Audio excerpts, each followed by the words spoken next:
episodio de The Hit Treat Podcast. Tenemos hoy un gran invitado y gran amigo mío, potosino de nacimiento, pero ahorita está viviendo en Detroit, Michigan, el licenciado Manuel Gutiérrez. Qué gusto, Toto, ¿cómo estás? Muy bien, muchas gracias, Carlos. Gracias por invitarme. Saludo a todo tu auditorio. Va a ser un gran episodio. Vamos a hablar de supply chain, cadena de suministros, logística. Manuel, aquí era gerente de cadena de suministro, aquí era una empresa automotriz en San Luis Potosí, y siempre fue muy talentoso, muy metido, muy estudiado, muy comprometido, y se lo jalaron a corporativo, a Estados Unidos, ahorita vive en Detroit, y nos va a platicar un poquito de lo que hace, pero hoy vamos a estar hablando de cadena de suministros. ¿Por qué ha habido tanto relajo con esto del COVID, de los semiconductores, con lo del acero, con lo de todos los fletes marítimos y material de China? Él es un gran experto en cadena, le encanta el tema y sobre todo le gusta compartir. Pero antes que nada, mi querido, se me hace muy formal decirte Manuel, siempre he dicho Toto, pero mi licenciado Manuel, ¿por qué no nos dices un poquito de tu trayectoria y le explicas poquito a la audiencia de lo que haces para que vean el nivel de invitado que tenemos hoy? Muchas gracias, muchas gracias. Pues bueno, como te decía, primero que nada, gracias por la invitación. Muy emocionado por participar aquí en tu podcast y bueno, platicarles un poquito de mi experiencia. Yo, tengo 38 años, soy egresado de la Universidad Marista de San Luis Potosí. Eh, Hice un posgrado en la Universidad de Burgos, en España. Pues tuve la oportunidad de tener la experiencia de vivir en el extranjero todavía cuando era chavo, ahí en los años de universidad. Padrísima experiencia que casualmente un amigo potosino que conocí en ese periodo fue el que me ayudó aquí en Detroit, porque él también vive aquí en Detroit, y fue el que ahora que me vine a Detroit, me dio todo el tour y me explicó los pros y contras de vivir aquí. Entonces, Todos los hacks. sí, sí. Entonces, bueno, uno nunca sabe, ¿no? Como experiencia.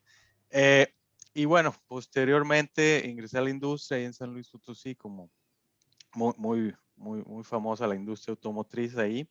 Desde chavo, prácticas, después pasé a coordinador de logística, después a gerente de materiales o gerente de supply chain. Posteriormente me tocó iniciar una planta nueva en el Parque Industrial Tres Naciones. Muy padre experiencia, desde comprar el mobiliario, mover las máquinas, porque parte del supply chain también son las compras, ¿no? Muy importante, no nada más la logística. Pues bueno, en el área de compras, pues uno aprende desde términos legales, desde el leverage o las ventajas en negociaciones cuando estás enfrente en una mesa con proveedores, en este caso en San Luis. Ya después mi rol me ha tocado hacerlo en varias partes del mundo.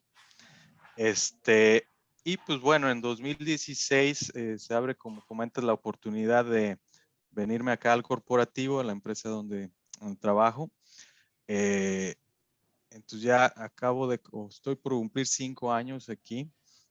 Y el rol que me ofrecieron aquí empezó como algo que se llama Global Commodity Manager, que sería en español pues como gerente global de producto, muy enfocado a las compras y muy enfocado a compras de materias primas directas, se dice. También existen las indirectas, pero las directas son las que ingresan al proceso inicialmente, ¿no?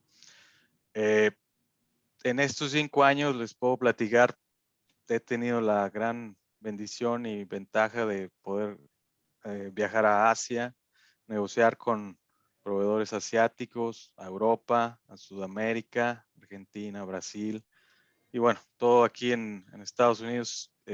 Yo no dimensionaba cuando me vine a vivir aquí qué tan grande es Estados Unidos. Es No enorme. es enorme. Una pregunta, o sea, si la industria en México es uno, ¿cuántos en Estados Unidos? No, 10 10, veces, fácil, o fácil. sea, no se Te, dimensiona. te pongo un ejemplo.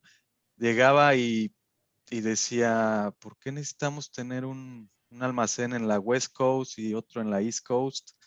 Y bueno, tú ves la distancia y todos los habitantes que viven del lado oeste y del lado este, que sí es necesario tener dos almacenes o dos centros de distribución, dos entradas diferentes según el material que vas a traer. Cuando en México es como que todo un poquito más cerca. O sea, es grande Estados Unidos en territorio, obviamente en población, y el nivel económico también es. Y es caro también vivir allá, ¿no? Pero Sí, o sea, el nivel de vida es caro, como dices, oye, quiero una bodega aquí y una bodega acá. Y en México sí, decimos, no, pues compramos una bodega, ahorramos un poquito, no sé qué, pero allá en las economías de escala dicen, es caro, pero se paga. claro, claro. No, no, no, Es un monstruo la allá. verdad es que sí, muy diferente a lo que es en México, pero pues bueno, uno sigue aprendiendo y pues ves ventajas que el día de mañana también se pueden implementar en México, ¿no? Sí, sí. Bueno, posterior a eso, hablando un poquito de la distribución, en diciembre me tocó lanzar un proyecto precisamente para distribuir nuestro producto terminado, ya no tanto que ver con las compras, y lancé un proyecto de distribución que se llama 3PL, para explicarlo un poquito en español, perdón, en inglés es Third Party Logistics, que es una empresa de tercera parte que te hace la logística. Tercera parte significa que no pertenecen a tu nómina o a tu empresa per se, sino que la subcontratas. Y lo lanzamos en Houston en plena pandemia. Lo, lo, lo más interesante de este proyecto es que todo es virtual. O sea, yo no vivo en Houston y formé un equipo de 3 personas en Argentina que me hacen las finanzas desde allá, 3 personas de planeación y customer service desde San Luis, en México, y otras 2 personas aquí en Estados Unidos que me apoyan. Entonces, ahora sí que tiempos COVID cambiaron cómo se trabaja. Todos trabajamos desde casa. Y está funcionando. Ya llevamos 8 meses con ese proyecto.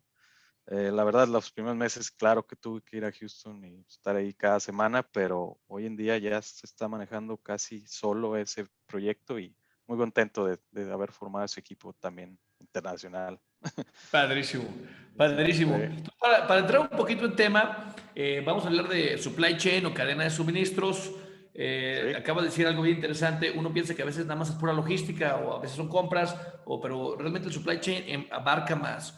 Entonces, claro. ¿cómo tú nos describirías qué es supply chain o cadena de suministros para no andar pochando? Yo sé que muchos de estos términos se escuchan mejor en inglés como lean manufacturing, pero vámonos refiriendo a la cadena de Claro. suministros. Este, Bueno, ¿cómo, sí, mira, cómo se come? ¿Qué es? ¿Cómo se explica? Y cuáles son los conceptos que la gente más, o sea, las falsas verdades de estas, ¿no? O sea, que no son ciertas, pero la gente piensa que es parte de la cadena. claro, claro. Mira, bueno, el concepto es sencillo. Tengo aquí una pequeña slide, la voy a compartir. Eh, Nada más. Muy sencillo. Todo empieza desde tener una materia prima, puede ser de la industria que estés hablando, eso es lo de menos. Siempre empieza con una materia prima, tienes un proveedor, tienes un proceso de producción, tienes una distribución, al final llegas a un punto de venta y tienes un consumidor final. En cada parte de la cadena existen bastantes retos. La parte de compras, pues sería, si solamente tienes un proveedor, es un riesgo. La parte de distribución, si tienes solamente un canal logístico, un medio de transporte, sea marítimo, aéreo, etcétera, es un riesgo. Y pues bueno, todas estas partes deben de tener un inventario, que también lo incluye en la cadena de suministro, ¿no? Para poder circular el producto desde su proceso en que de materia prima pasa a producto terminado, vas a tener que tener inventarios en todos los puntos de la cadena de suministro para evitar pues problemas de entregas al final con tu cliente final, sea la industria que sea. En caso automotriz, muchas veces el cliente final es la armadora, que en inglés se les llama OEMs, Original Equipment Manufacturing. Ahí tengo un slide, pues, fregón. Cuando dicen OEMs, Ajá. en español se llaman FEOs, fabricante de equipo original. ¿Sí? Exacto. Ajá.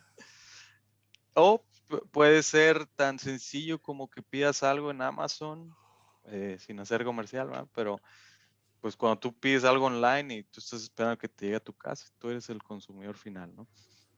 Entonces todo ese proceso pasa desde que lo pides hasta que te llega, ¿no? Ahora, esto suena muy sencillo como un diagrama de, de flujo, pero hay ciertos conceptos que yo les quiero compartir. Hice aquí una pequeña agendita de lo que les quiero platicar hoy.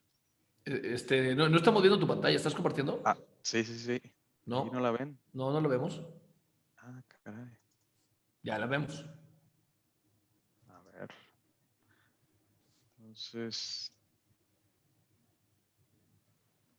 Ahora sí ya la esta es vemos. a ver, dime si aquí la ves. Fabuloso. ¿Sí? Sí. Ah, ok. Perdón, déjame, me paso al diagramita que les está enseñando. Bueno, platicando, porque no lo viste. ¿Aquí lo ves? Sí, todo en orden. Ok. Comentaba, de materia prima pasa un proveedor, necesitas un proceso para fabricación, necesitas distribución, punto de venta y un consumidor final. Cabe mencionar, muy interesante, con COVID, este punto de la cadena de suministro casi ya se eliminó. Acá en Estados Unidos cerraron muchos malls. Ya la gente prefiere pedirlo directamente que le llegue a su casa y eso está cambiando la economía a escala bastante, bastante fuerte. Oye, eso es una diferencia también en México. En México nos encanta ir a las plazas todavía. Claro. Y está bien, digo, eso genera economía, eso genera, fíjate, Pero, pero lo los gringos veríamos, ya como que no les llama tanto la atención ir a los malls. ¿no? Y por COVID, pues nadie quería salir, ¿no? Ujú. Entonces, hasta eso es muy interesante porque si tú piensas, no sé, imagínate un mall, ¿no? Al mall le llega un tráiler, un camión con todo el producto. Entonces, pues bueno, los trailers pues, necesitan sus piezas automotrices, etcétera, y toda la cadena se va hasta acá, ¿no? Pero hoy en día, los tipos de vehículos que entregan a las casas son vehículos más pequeños. Entonces son otro tipo de camionetas, como estas aquí les llaman splinters, que son como esas vagonetas cerradas que hacen las entregas de Amazon, etcétera. Entonces ya la última parte de la logística ya no la hacen en camión completo, ya se está haciendo en unos Pequeño camiones pequeños. o carro pequeño. Sí, que ahorita les explico un poco de la definición del tipo de mercado en el automotriz. Perdón, me está encantando ver que preparaste las slides y dice Hit Read Podcast. Muchísimas gracias, Ah, Vaya que no, sí haces no, la no. tarea. Con razón te llevaron a corporativo, mi estimado Manuel. Gracias, ¿Eh? gracias. Pues, pues sí, esa es la idea, ¿no? Gracias. Bueno, miren, les platico así, supply chain para no supply chain, lo que vamos a platicar. Cadena de suministro pre-COVID, deflación, los precios del petróleo, una nevada que hubo en Texas, muy impactante. Ahorita les platico rápido de eso.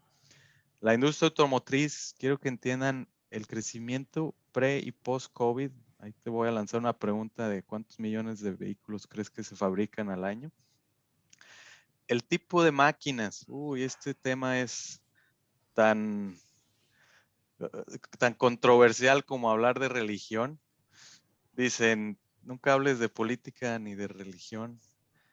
Yo En la mesa. agregaría tampoco de carros eléctricos. Ese es el tema, porque el tema de carros eléctricos mucha Y controversia. en la industria en la que estamos de heat treat, generalmente tratamos transmisiones de carros Ujú. y sí vamos a ser impactados, no impactados, o vamos a evolucionar. A mí me gusta llamarlo así. Vamos a Ah, evolucionar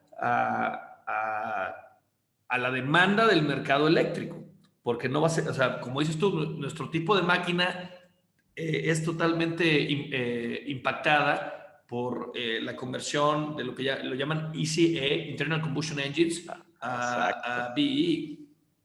Ahorita les pongo el glosario para que aprendan esos términos, pero sí, muy bien. Vamos a platicar de eso. El supply chain, cómo cambió la conducta del consumidor, prácticamente lo que explicaba, de que ya lo piden más online que ir a un mall directo, que eso está rediseñando toda la cadena de suministro. Y luego nos enfocamos un poquito en transporte marítimo, dividiéndolo en marítimo y aéreo, todo lo que ha pasado o está pasando, falta de contenedores, el canal de Suez, el transporte de aéreo, cómo está creciendo bastante debido a este efecto. Y al final un poquito de los semiconductores, causas y efectos. Eh, para ponerlos un poquito en preámbulo, me gustaría enseñarles un glosario que van a aprender en este podcast para los que no son tan expertos en supply chain o cadena de suministro. Ahí les va la primera. Force majeure, en término francés, majeure. Fox Bayour. Force majeure. ¿Eh? ¿Sabes? Es muy sencillo traducirlo a español. eh, Causa de fuerza mayor. Muy, muy usado cuando hay una cosa excepcional. Pero es un término que yo les quiero compartir. Yo lo aprendí mucho precisamente en la pandemia. Y no nada más es un término de decir, pasó algo de causas de fuerza mayor o un acto de Dios, como pues un huracán, etc. Es un término utilizado en derecho mercantil eh, que sirve bastante precisamente para cuando suceden cosas como el COVID. Precisamente cuando O suceden la nevada en Texas. la nevada en Texas o lo del canal de Suez. Y es prácticamente para que, primero que nada, lo debes de tener en los contratos. Tip número 1.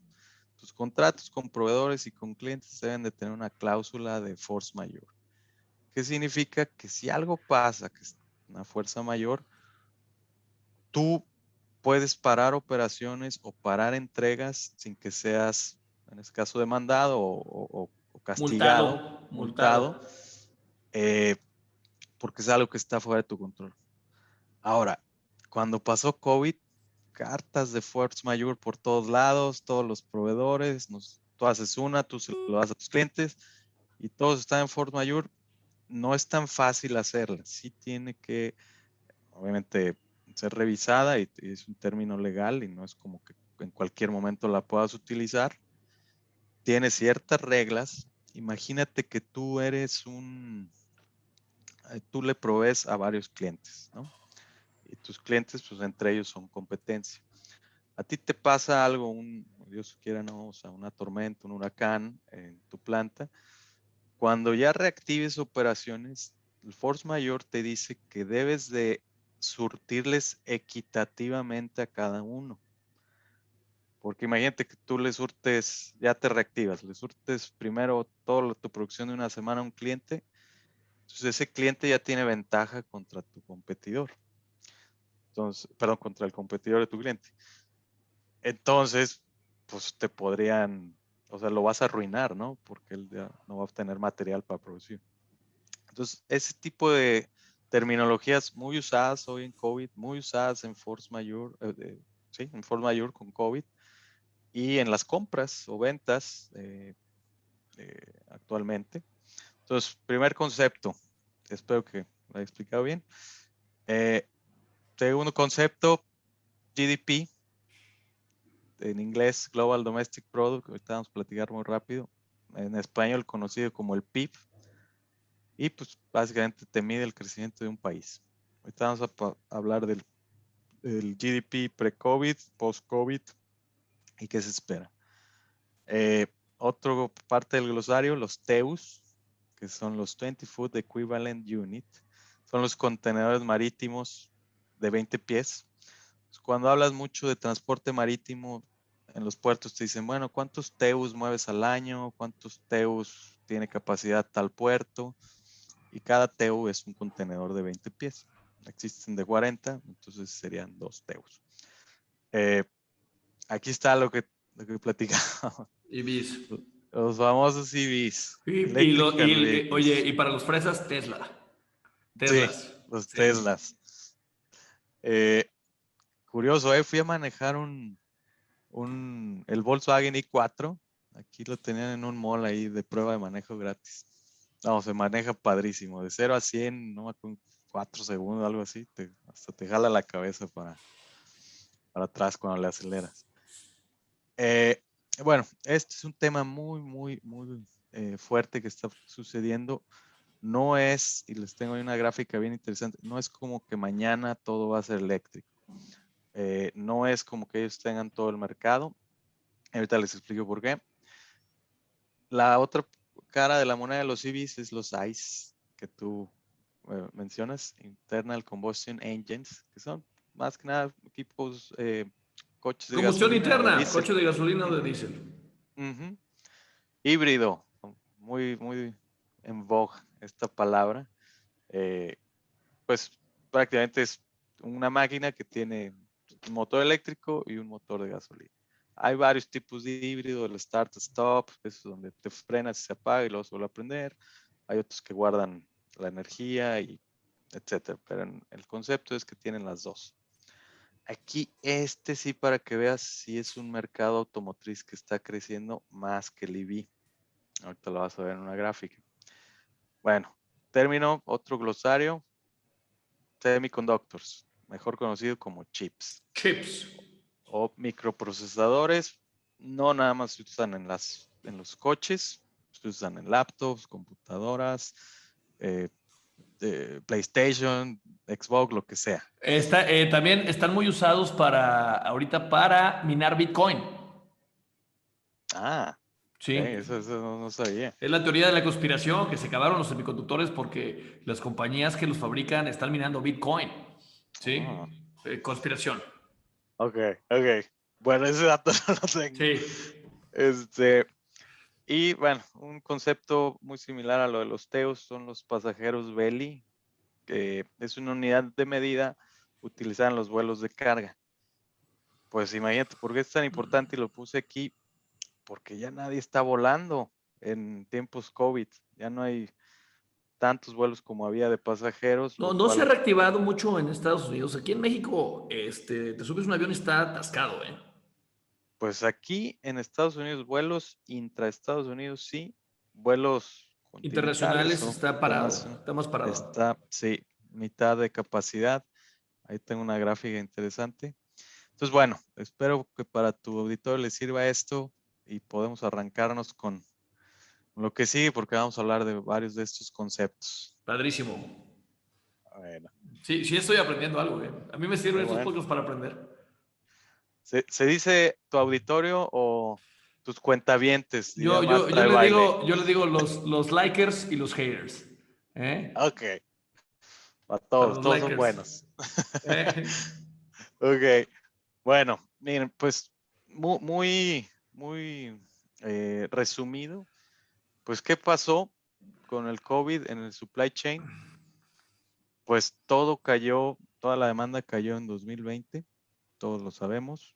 Hubo bastantes paros, bastante despidos también porque no había demanda, lo cual paró toda la economía en muchos países.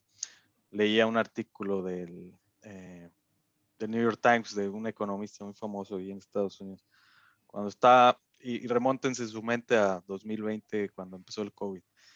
Decían, bueno, el problema no es parar la economía, el problema es reactivarla, porque pues, pararla sí vimos que se paró, pero reactivarla no es tan fácil. Y tiene muchos efectos que en ese momento no sabíamos eh, que iban a tener ahora la otra cara de la moneda, donde hay ya mucha demanda y no hay material. Te platico precisamente en ese concepto. Cuando cayó el COVID, parece que todos los CEOs del mundo se pusieron de acuerdo y todo el mundo dijo, reduce el inventario.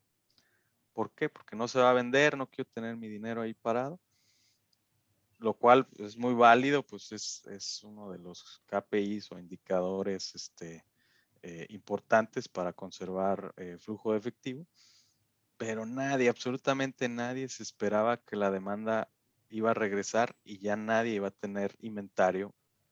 Desde el diagramita que les enseñé, desde la materia prima, Es como si productor. todos dijeron, deja de comprar, que todos se pusieron de acuerdo, y también todos se pusieron de acuerdo a, ok, ahora compra un chorro. Sí.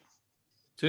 Y eso tiene que ver, por ejemplo, acá en Estados Unidos, el compra un chorro, el gobierno soltó stimulus checks, que son pues, Sí. dinero gratis, bueno, no gratis, Sí. dinero de tus impuestos te regresaron.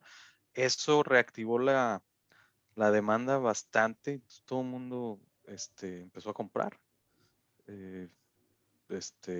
Hubo, me parece, 3 stimulus checks bastante los importantes, ¿no? Aquí en Estados Unidos que alzaron la demanda.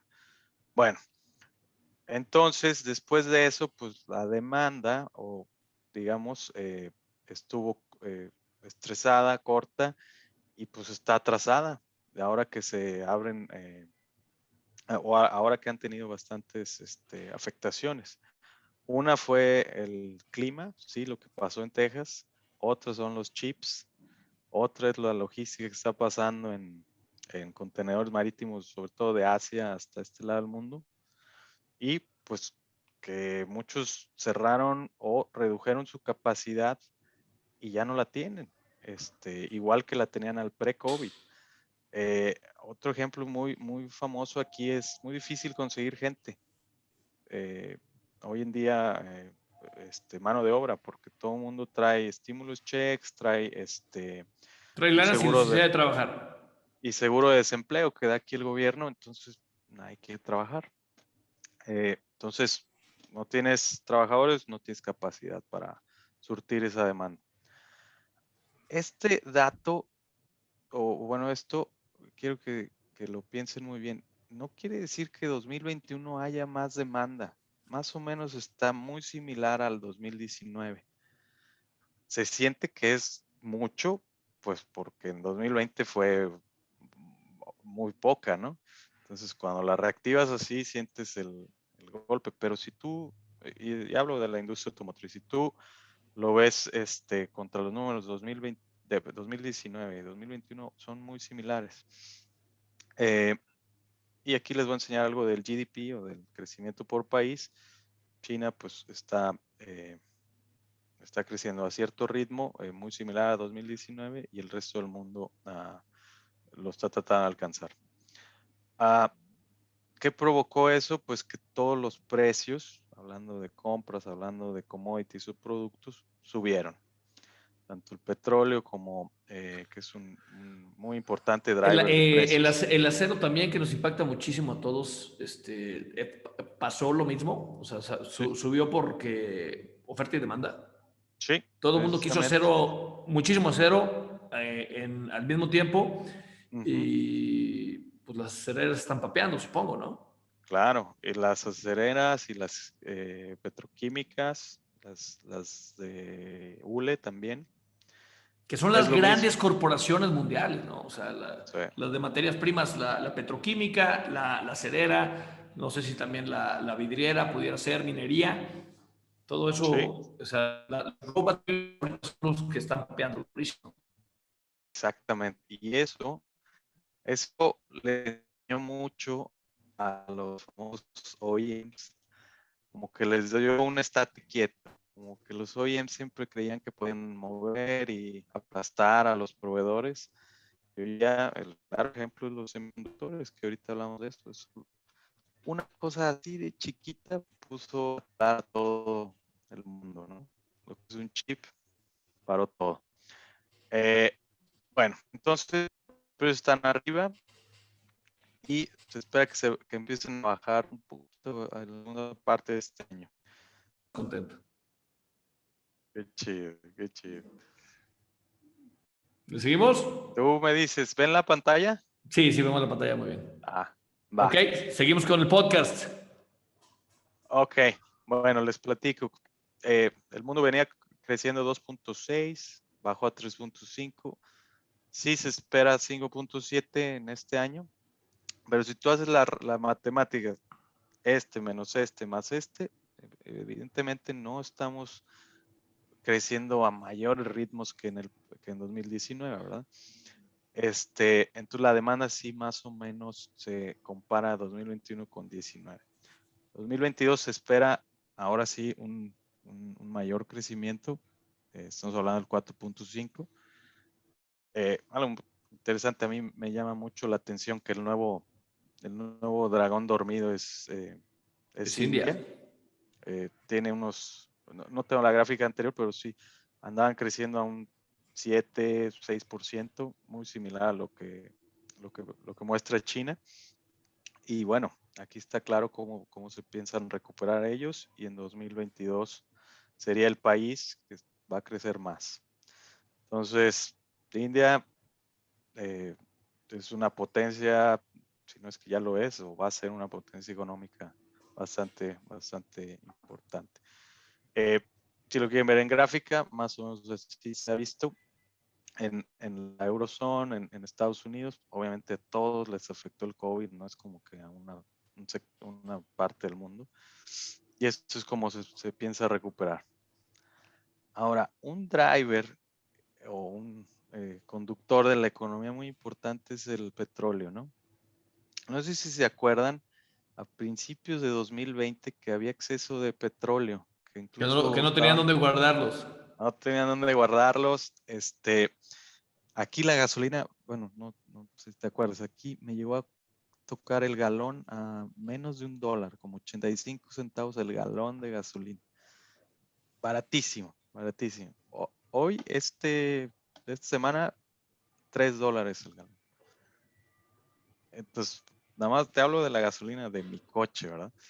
Pero pues traduce eso a los camiones, a los barcos, a los precios que envía este precio, pues bastante. El lesson learned que veo como aquí es cuando baja, tienes que pedir una reducción de precios inmediata a tus proveedores, porque evidentemente va a volver a subir. Si no te bajan el precio, y bueno, si tu producto está ligado al petróleo, es el tiempo para aprovechar. Hay muchas formas, lo puedes poner en un indicador en tus contratos que vayan ligados al petróleo. Hay diferentes tipos de indicadores, pero no siempre se va a mantener abajo, eso es seguro. Aquí se ve exactamente el pico. Hoy en día estamos aquí, se piensa bajar un poquito, pero el petróleo mueve muchas industrias del transporte y mucha petroquímica también. Luego, ¿qué pasó? En marzo, la famosa tormenta de Texas. Tú puedes decir, bueno, pues Texas es nada más Estados Unidos, le afectó a Estados Unidos. No. Fue, te platicaba que yo tengo la centro de distribución en Houston, parados. No está grabando Gars. ¿Seguimos? ¿Estamos grabando Gars? Sí, dale. Eh, entonces, ¿qué es importante de Texas en la industria? El petróleo y la petroquímica. Muchas empresas químicas tuvieron que cerrar. Todo esto tuvo un efecto dominó, ripple effect, que hizo que pararan o que se redujera la capacidad de producción y pararan a muchos de sus clientes. Hoy en día seguimos todavía batallando con proveedores químicos que tienen sus localidades en Texas. Y bueno, apenas nos estamos tratando de recuperar, tratando de construir un safety stock, que es un inventario de seguridad, platicando en el diagramita, si se acuerdan, que mostré que cada una de las partes debería tener un inventario. Ahorita nadie lo tiene. Entonces estamos corriendo todos. Entonces, muy, muy, muy impactante en la cadena de suministro esto que pasó en Texas, más o menos por ahí de marzo.